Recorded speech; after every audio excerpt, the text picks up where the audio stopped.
Orang nyari kebenaran itu katanya Suhrawardi ada 3 jenis.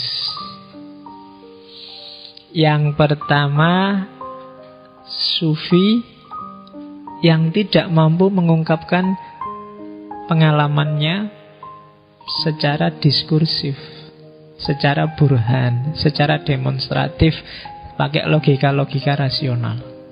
Orang ini sudah nemu kebenaran tapi tidak bisa menceritakannya.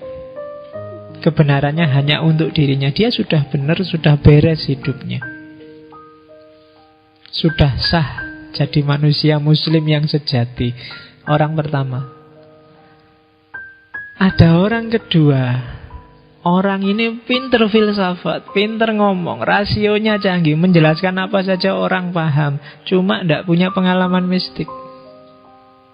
Semua pengetahuannya sifatnya demonstratif, burhani, bukan pengalaman langsung.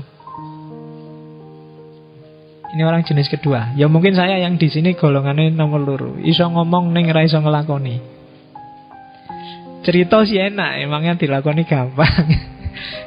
Provokasi kalian gampang, cuma ngelakoni dhewe ya susah. Itu orang jenis kedua. Ada orang jenis ketiga yang punya pengalaman mistik, penghayat, sufi, pelaku, tapi juga bisa memahami dan mengekspresikan pengalamannya sehingga bermanfaat untuk yang lain. Tiga-tiganya bisa menemukan kebenaran. Cuma yang paling bermanfaat yang nomor ketiga. Pelaku tapi sekaligus penjelas. Orang yang menjalankan dan dialah yang menjelaskan. Nah, itu lebih pas. Orang yang sudah menikah dan menjelaskan seperti apa enaknya pernikahan. Kalau yang kedua, orang yang belum nikah tapi sudah baca buku nikah, sudah baca teori-teori tentang nikah, sudah baca terus menjelaskan tentang nikah dengan mantapnya menasihati orang untuk nikah, tapi dia sendiri belum nikah. Itu jenis kedua. Yang jenis pertama, orang yang sudah nikah tapi tidak bisa menjelaskan enaknya nikah, wis pokoknya dilakoni wae enak-enak.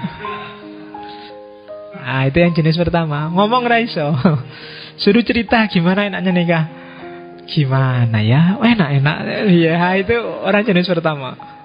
Tapi orang jenis kedua, belum nikah tapi dalilnya dawa. Nikah itu sunnatullah. Nikah itu bikin hati tenang. Nikah itu kayak ya tapi cuma dari buku. Tidak ngerti sendiri dia. Itu pencari kebenaran jenis kedua. Pencari kebenaran jenis ketiga, nikah dan bisa menjelaskan. Ini yang paling mantap.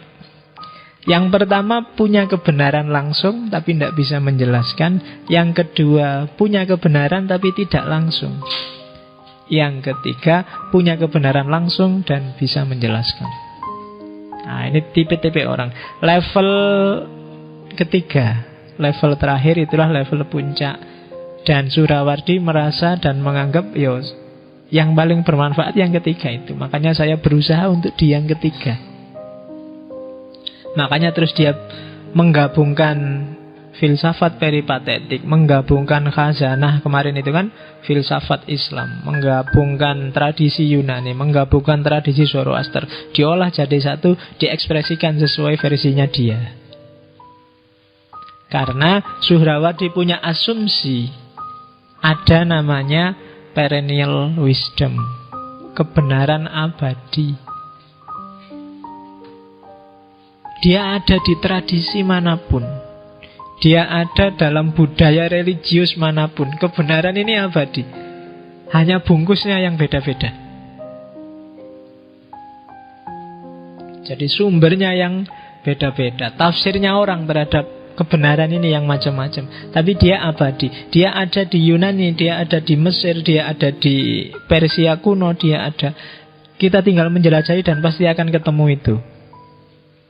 Tradisi spiritual muatannya sama, hanya kemasannya saja yang berbeda.